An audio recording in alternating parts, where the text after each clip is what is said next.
Kashmir the most beautiful place in our India. ஏன்னா அது ஒரு தனி ஹெவன்னு நான் சொல்லுவேன். நம்ம எல்லாருக்குமே எங்க சின்ன வயசுலேருந்து நிறைய மூவிஸ்லையோ இல்லை யாராச்சும் சொல்லி கேட்டோ இந்த காஷ்மீருக்கு வந்து எப்படியாச்சும் போகணுன்றது நம்ம சின்ன வயசுலேருந்தே ஒரு பெரிய ஆசையாக இருக்கும். சவுத்தில் நம்ம இருக்க மோஸ்ட்லி எல்லாருக்குமே வந்து எங்கே பார்த்தாலும் க்ரீன் மவுண்டைன்ஸ் நம்ம பார்த்துருப்போம். ஆனால் ஒரு டைம் ஆச்சு இந்த ஒயிட் மவுண்டைன்ஸை வந்து நம்ம போயிட்டு பார்க்கணுங்கிறதே வந்து ஒரு பெரிய ஆசையாக இருக்கும். எனக்கும் அப்படி தான் ஒரு டைம் ஆச்சு இந்த ஸ்னோ மவுண்டைன்ஸை போய் பார்த்துணுன்றது ரொம்ப நாள் ஆசையாக இருந்தது. அது இந்த இயரில் எப்படியாச்சும் நம்ம வந்து ஃபுல்ஃபில் பண்ணி ஆகணுன்ட்டு நான் இந்த முறை காஷ்மீருக்கு கிளம்பிட்டேன். ஹிமாலயாஸ் ரீஜனில் ஹையர் ஆல்டிடியூட்ல லொகேட்டடாக இருக்கிறது தான் இந்த காஷ்மீர். இது என்னதான் மேஜர் கண்ட்ரி பார்டரை வந்து ஷேர் பண்ணாலும் பட் ஆனால் டூரிஸ்ட் இங்கே வந்து பார்த்தீங்கன்னாக்கா மெஜாரிட்டியாக வந்து போயிட்டு தான் இருக்காங்க. நான் அந்த டைம் காஷ்மீருக்கு எப்படியாச்சும் அங்கே போயிட்டு ஸ்னோ பார்க்கணும் அண்ட் இந்த ஸ்னோ கேப்டு மவுண்டன்ஸ் எல்லாமே பார்க்கணுன்ற ஒரு ஆசையில தான் நான் கிளம்பி வந்திருந்தேன். நம்ம எங்கே போனாலும் ஒரு சோலோவாக நம்ம ட்ராவல் பண்ணி போனோங்கன்னா கண்டிப்பாக அதோட எக்ஸ்பீரியன்ஸே வேற மாதிரி இருக்கும். ஏன்னா அங்கே போயிட்டு நிறைய ஸ்ட்ரேஞ்சர்ஸை மீட் பண்ணுறது, அவங்களோட கல்ச்சர் கூட மிங்கிள் ஆகிறது, அந்த மாதிரி வந்து நிறைய வந்து இருக்கும். ஸோ எனக்கும் வந்து அப்படி தான் ஒரு டைம் ஆச்சு இந்த சோலோ ட்ராவல் வந்து ஒரு பெரிய சோலோ ட்ராவலாக பண்ணணுங்கிறது என்னோட ரொம்ப நாள் ஆசையாக இருந்துச்சு. சரி நாம் ஏன் இந்த காஷ்மீராவே நம்ம சோலோ ட்ராவலாக பண்ணக்கூடாதுன்ற எனக்கு ஒரு ஐடியா இருந்தது. சோலோ ட்ராவல்னு வரும்போது நான் எனக்கு ஏற்ற மாதிரி ஸ்கெடியூல் பிளான் பண்ணிப்பேன். ஸோ எனக்கு வந்து 7 to 8 days வந்து நான் பிளான் பண்ணி வந்தேன்னா இந்த டெல்லி அதுக்கப்புறம் காஷ்மீர், ஸோ அந்த வந்து ஆக்ரா அப்படியே நான் போயிட்டு எக்ஸ்ப்ளோர் பண்ணலான்ற ஒரு பிளானில் கிளம்பிட்டேன். நீங்கள் சொன்ன நம்புவீங்களான்னு தெரியல, நான் இது வரைக்கும் முன்னாடி வந்து ஒரு சோலோ ட்ராவல்னு ட்ரை பண்ணதே கிடையாது. ஆனால் நான் அந்த சோலோ ட்ராவல் பிளான் பண்ணதுமே எனக்கே வந்து ஃபஸ்ட்டு வந்து கொஞ்சம் பயமாக தான் இருந்தது. என்னடா ஃபஸ்ட்டு சோலோ ட்ராவல் அதுவும் இவ்வளோ லாங்க்கு பிளான் பண்ணிட்டோமேனு. சரி ஓகே ட்ரை பண்ணி பார்க்கலாம், எல்லாமே ஒரு லைஃப்பில் எக்ஸ்பீரியன்ஸ் கிடைக்கும்ட்டு நான் கிளம்பிட்டேன். So guys welcome back to my channel. நம்ம சேனலுக்கு புதுசாக வரவங்க மறக்காம சப்ஸ்கிரைப் பண்ணி வச்சுக்கோங்க. நோட்டிஃபிகேஷன் பெல் ஐக்கானும் கிளிக் பண்ணி வச்சுக்கோங்க. அப்போ தான் நான் போடுற வீடியோஸ்லாம் இன்ஸ்டன்ட் நோட்டிஃபிகேஷனாக வந்து சேரும். இந்த காஷ்மீர் ட்ரிப்பில் என்னோட சேர்ந்து நீங்களும் வந்து ட்ராவல் பண்ண போறீங்க. எப்படி இருக்குன்ட்டு நீங்களும் வந்து எக்ஸ்பீரியன்ஸ் பண்ணி பாருங்க. நீங்கள் காஷ்மீர் போகணும்னு முடிவு பண்ணிட்டீங்கன்னா கண்டிப்பாக உங்களுக்கு வந்து ஒரு 7 days வந்து வேணும். ஸோ அதுவே நீங்கள் ட்ரெயின்லலாம் போறீங்கன்னா வந்து ஒரு 8 to 9 days உங்களுக்கு வந்து தேவைப்படும். அங்கே போயிட்டு வந்து ஒரு 4 to 5 days வந்து நீங்கள் ஸ்டே பண்ணி அங்கே எல்லா பிளேஸும் வந்து நீங்கள் கவர் பண்ணுறதுனா கண்டிப்பாக இந்த மாதிரி பிளான் பண்ணி தான் நீங்கள் போய் ஆகணும். நான் என்னோட இந்த காஷ்மீர் ட்ரிப்பில் நான் எப்படி சென்னையிலேருந்து காஷ்மீர் போயிட்டு ரீச் ஆனேன் அண்ட் எப்படி ட்ராவல் பண்ணேன் அண்ட் காஷ்மீரில் போயிட்டு அங்கே எங்கே ஸ்டே பண்ணேன், ஃபுட்க்கெல்லாம் என்னெல்லாம் பண்ணேன், அங்கே ஸ்டே பண்ணுறதுக்கு பட்ஜெட்லாம் வந்து எப்படி இருக்கும், ஸோ இது எல்லாமே இந்த வீடியோவில் நான் எக்ஸ்பிளைன் பண்ணியிருக்கேன்.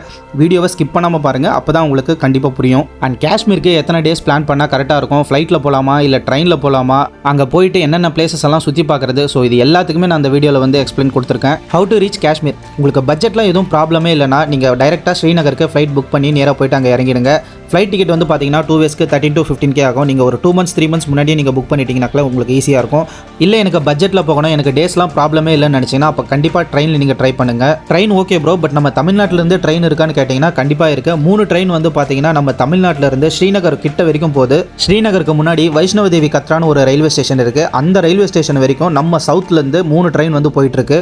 ஓகே, இப்போ நான் எப்படி போனேன்னு சொல்கிறேன். நான் இந்த 3 ட்ரெயின்லையுமே ட்ராவல் பண்ணலை. ஏன்னா ட்ராவல் டூரேஷன் வந்து பார்த்தீங்கன்னாக்கா ரொம்பவே அதிகமாக இருக்குது. நான் எப்படி பிளான் பண்ணியிருந்தேன்னா சென்னையிலேருந்து டெல்லி போயிட்டு அங்கேருந்து வந்து பார்த்தீங்கன்னா நான் கத்ராக்கு போகிற மாதிரி பிளான் பண்ணியிருந்தேன். சென்னையிலேருந்து டெய்லி நைட் 10 மணிக்கு பார்த்தீங்கன்னா தமிழ்நாடு சூப்பர் ஃபாஸ்ட் எக்ஸ்பிரஸ் இருக்குது. இதோட ட்ராவல் டூரேஷன் வந்து பார்த்தீங்கன்னா 32 hours தான். நீங்கள் டெல்லி போயிட்டு நீங்கள் ரீச் பண்ணிடலாம். இந்த தமிழ்நாடு எக்ஸ்பிரஸில் நான் ட்ராவல் பண்ணனால 1.5 days நான் போயிட்டு டெல்லி ரீச் ஆகிட்டேன். ஏர்லி மார்னிங் ஒரு 6:30 போல் நான் டெல்லி ரீச் ஆனதும் அங்கே மெட்ரோ ஸ்டேஷன் போயிட்டு அங்கே 150 rupees கொடுத்து இந்த மெட்ரோ கார்டு எடுத்துக்கிட்டேன். இந்த ஒரு கார்டை வச்சு நான் 1 day ஃபுல்லாக டெல்லியில் நான் எங்கே வேணாலும் சுற்றி பார்க்கலாம். ஸோ என்னால் முடிஞ்ச வரைக்கும் நான் இங்கே நிறைய பிளேசஸ் வந்து நான் சுற்றி பார்த்துட்டேன். ஈவினிங் போல் நான் மறுபடியும் வந்து ரயில்வே ஸ்டேஷனுக்கு வந்து ரீச் ஆகிட்டேன்.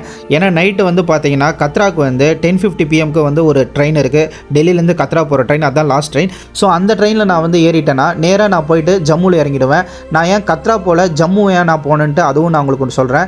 ஏன்னா ஜம்மு வந்து கத்ராக்கு முன்னாடியே இருக்கக்கூடிய பிளேஸ் தான். டெல்லியிலேருந்து நான் ஏன் ஜம்முவில் போயிட்டு நான் இறங்கினேன்னா ஜம்முலேருந்து பனியல் அப்படிங்கிற ஒரு பிளேஸுக்கு நான் வந்து ட்ராவல் பண்ணி போய் ஆகணும். அந்த பனியல்லேருந்து ஸ்ரீநகருக்கு வந்து பார்த்தீங்கன்னாக்கா ட்ரெயின் இருக்குது. ஸோ நம்ம ஏரியாவில் வந்து லோக்கல் ட்ரெயின் எப்படியும் அந்த மாதிரி தான் வந்து ஸ்ரீநகர் அது இருக்கிற லோக்கல் ட்ரெயின். அந்த ட்ரெயினோட ஒரு முக்கியமான அம்சம் என்னன்னா ஸ்னோக்கு நடுவில் சூப்பராக போகும். அந்த ட்ரெயினில் நம்ம ட்ராவல் பண்ணும்போது வேறு ஏதோ சுவிட்சர்லாண்டில் இருக்கிற மாதிரியும் தான் நம்மளுக்கு வந்து ஃபீலாக இருக்கும். நீங்களே பாருங்கள் அந்த ட்ரெயினில் போகும்போது எப்படியெல்லாம் இருக்குன்ட்டு. நான் ஜம்மு போயிட்டு இறங்கிட்டு அங்கேருந்து வந்து பார்த்தீங்கன்னாக்கா ஷேரிங் கேப் இருக்கும். நம்ம சைடு எப்படி இந்த ஷேர் ஆட்டோ இருக்குமோ அதே மாதிரி அங்கே வந்து ஷேரிங் கேப் இருக்குது. காரில் வந்து கூட்டிகிட்டு போவாங்க. இல்லைனா வந்து பார்த்தீங்கன்னா பஸ்ஸும் இருக்குது. பட் ஆனால் நான் வந்து இந்த ஷேரிங் கேப் தான் எடுத்தேன். இந்த ஷேரிங் கேப்பில் ஒரு 500 rupees நான் கொடுத்தேன்னா நேராக என்னை கொண்டு போய் பனியல் ரயில்வே ஸ்டேஷன் கிட்ட இறக்கி விட்டாங்க. நான் ஜம்முலேருந்து பனியல் வரதுக்கு வந்து பார்த்தீங்கன்னா ஒரு 5 hours கிட்ட ஆச்சு காரில் வர்றதுக்கு. ஏன்னா ரோட்லாம் வந்து பார்த்தீங்கன்னாக்கா ரொம்பவே பயங்கரமாக இருக்கும்.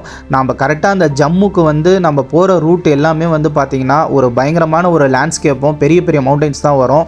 ஸோ அதனால் வந்து நம்ம ஏதோ வேறு ஒரு உலகத்தில் இருக்கிற மாதிரி தான் நம்மளுக்கு ஒரு ஃபீல் இருக்கும். பனியாலில் வந்து இறங்கிட்டு அங்கேருந்து ஒரு 20 rupees நம்ம டிக்கெட் எடுத்தோங்கன்னா ஸ்ரீநகருக்கு இந்த ஸ்னோ ட்ரெயினில் வந்து நம்ம சூப்பராக ட்ராவல் பண்ணலாம். போகிற ரூட் எல்லாமே வந்து ஸ்னோவோட பார்க்கவே ரொம்ப அழகாக இருக்கும். அந்த காஷ்மீரோட பியூட்டிஃபுல்லான அப்படி பிளேஸை நம்ம வந்து பார்க்கலாம். அந்த போகிற வழி ஃபுல்லாக அந்த சாஃப்ரான் வந்து விதைச்சிருக்கிறது, அந்த வேலி, இது எல்லாமே பார்க்குறதுக்கு அவ்வளோ பியூட்டிஃபுல்லாக இருக்கும். ஸோ நீங்கள் லைஃப்பில் கண்டிப்பாக ஒரு டைம் ஆச்சும் இந்த ட்ரெயின் ஜேர்னியை வந்து நான் கண்டிப்பாக ட்ரை பண்ண சொல்லுவேன். இல்லை உங்களுக்கு இதெல்லாம் போகிறது வந்து ரொம்பவும் வந்து கன்ஃபியூஸ்டாக இருக்குது அப்படின்னு ஃபீல் பண்ணிங்கன்னா நீங்கள் டைரெக்டாக கத்ரா ரயில்வே ஸ்டேஷன் இறங்கிட்டு அங்கேருந்து நீங்கள் வந்தே பாரத் பிடிச்சி ஈஸியாக நீங்கள் ஸ்ரீநகர் போயிடலாம். நான் மெயினாக வந்து இந்த ஸ்னோ ட்ரெயின் எக்ஸ்பீரியன்ஸ் பண்ணணுன்றதுக்காகவே நான் பனியாலிருந்து ஸ்ரீநகருக்கு நான் வந்து ட்ராவல் பண்ணேன். இப்போ ஸ்ரீநகர் வந்து ரீச் ஆயாச்சு. இங்கேருந்து ஒரு 12 கிலோமீட்டர்ஸ் வந்து ஆட்டோ கிட்ட பிடிச்சி நம்ம ஸ்டேக்கு போய் ரீச் ஆகணும். ஸ்டே எங்கே புக் பண்ணியிருந்தேன் அந்த எல்லாமே நான் வந்து லாஸ்ட்டில் வீடியோ எண்டில் சொல்கிறேன். ஸோ மறக்காமல் பாருங்கள். போகும்போது வந்து பார்த்தீங்கன்னா அந்த லேண்ட்ஸ்கேப் மவுண்டன்ஸ்லாம் பார்க்க வேறு லெவலில் இருந்தது. அண்ட் நிறைய வந்து பார்த்தீங்கன்னா ஆர்மி ஜீப்ஸ், ஆர்மி ட்ரக்ஸ் வந்து கிராஸ் பண்ணி போயிட்டே தான் இருந்தது. எனக்கு ஏதோ ஒரு லடாக்ல இருக்கிற மாதிரி தான் ஃபீல் வந்துச்சு. அஃப்கோர்ஸ் இங்கேருந்து லடாக் வந்து பார்த்தீங்கன்னா ஒரு 400 கிலோமீட்டர்ஸ் தான். ரூம் வந்து ரீச் பண்ணியாச்சு. ஸோ இங்கே வந்து பார்த்தீங்கன்னா நம்ம ஒரு ஆளுக்கு ஸ்டே பண்ணுற மாதிரி தான் வந்து காம்பேக்டாக வந்து இருக்குது. டைம் வந்து பார்த்தீங்கன்னா இப்போ ஈவினிங் 3:30 கிட்ட ஆகுது. ஸோ இன்றைக்கி வந்து ரெஸ்ட்டு தான். பக்கத்தில் வந்து பார்த்தீங்கன்னாக்கா மார்க்கெட் இருக்குது. நம்ம இப்போ லால் சௌக்கில் தான் வந்து ஸ்டே பண்ணியிருக்கோம் ஸ்ரீநகர் மெயினில். ஸோ இங்கே வந்து பார்த்தீங்கன்னா நிறையா கடைலாம் இருக்குது. ஸோ அதெல்லாம் போயிட்டு கொஞ்ச நேரம் ரெஸ்ட் எடுத்துகிட்டு அதுக்கப்புறமா போயிட்டு அண்ட் இங்கே வந்து எனக்கு ஒரு ஃப்ரெண்டும் வந்து கிடச்சிருக்காரு. நான் சோலோவாக வரேங்கிறனால நான் முன்னாடியே வந்து பேக் பேக்கர்ஸ் பேஜில் வந்து ஃபேஸ்புக்கில் பேசி ஒருத்தரை வந்து நான் வந்து ஃப்ரெண்ட் பண்ணிக்கிட்டேன். ஸோ அவர் வந்து பார்த்தீங்கன்னா நீங்கள் காஷ்மீர் வந்துட்டு சொல்லுங்கள், நம்ம ஜாலியாக அங்கே வந்து சுற்றி பார்க்கலாம் அப்படின்னு சொல்லியிருக்காரு. ஸோ அவரும் வந்து பார்த்தீங்கன்னா வந்து நான் இன்ஃபார்ம் பண்ணிவிட்டேன் நான் வந்திருக்கிறது. ஒரு ஈவினிங் போல் போயிட்டு நிறைய ஷாப்ஸு அதுக்கப்புறம் வந்து லோக்கல் ஃபுட்லாம் வந்து கூட்டிகிட்டு போய் சாப்பிடுக்கிறதா வந்து சொல்லியிருக்காரு. ஸோ அதெல்லாமே வந்து பார்க்கலாம். ஸ்ரீநகரில் லால் சௌக்குங்கிறது வந்து ஒரு பெரிய மார்க்கெட்டு. இந்த இடத்துல உங்களுக்கு எல்லாமே கிடைக்கும். நீங்கள் இன்கேஸ் வந்து வின்டருக்கு ஏதாவது வாங்காமல் இருந்தீங்கன்னா இங்கே வந்து ஜாக்கெட்டு அதுக்கப்புறம் வந்து உங்களுக்கு வின்டர் க்ளவுஸ் எல்லாமே நீங்கள் வந்து இங்கே வாங்கிக்கலாம். ஸோ ட்ரெஸ் முதல் கொண்டு எல்லாமே இங்கே இருக்குது. ஸோ உங்களுக்கு என்ன வேணாலும் இங்கே வந்து நீங்கள் பர்ச்சேஸ் பண்ணிக்கலாம். பட் ஆனால் ரேட்லாம் வந்து அதிகமாக சொல்லுவாங்க. காஷ்மீரை பொறுத்த வரைக்கும் நீங்கள் வந்து முடிஞ்ச அளவுக்கு வந்து நீங்கள் பார்கெயின் பண்ணி பேசி ஆகணும். இல்லைனா கொஞ்சம் விட்டாக்களே நம்ம தலையில் மிளகா அரைச்சிடுவாங்க. எல்லாமே ரேட் அதிகமாக தான் சொல்லுவாங்க.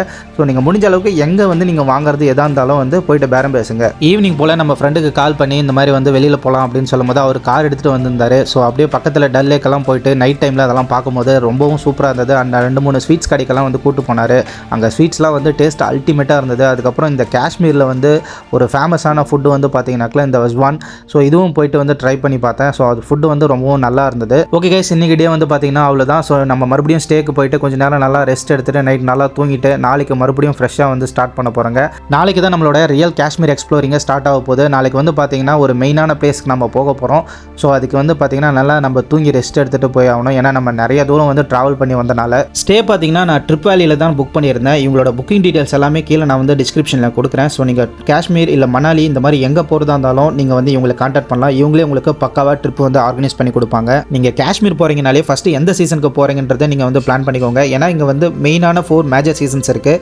வின்டர் வந்து பார்த்தீங்கன்னாக்கா நவம்பர் எண்டுலேருந்து பிப்ரவரி எண்டு வரைக்கும் பார்த்தீங்கன்னாக்கா உங்களுக்கு snow and snowfall, white snow capped mountains தான் எங்கே பார்த்தாலும் இருக்கும். இதுவே நீங்கள் ஏப்ரல் டு மேல வந்து பிளான் பண்ணிங்கன்னா ஸ்ப்ரிங் சீசன், அந்த டைமில் ஃபுல்லாகவே உங்களுக்கு வந்து லஷ் க்ரீன் வேலி தெரியும். அண்ட் சம்மரில் வந்து பார்த்தீங்கன்னா இந்த ஜூன் செப்டம்பர் டைமில் வந்து இந்த துலிப்ஸ் கார்டன், இங்கே வந்து பார்த்தீங்கன்னா அந்த துலிப்ஸ் கார்டன், ஃப்ளவர்ஸ் கார்டன்ஸ்லாம் இருக்குது.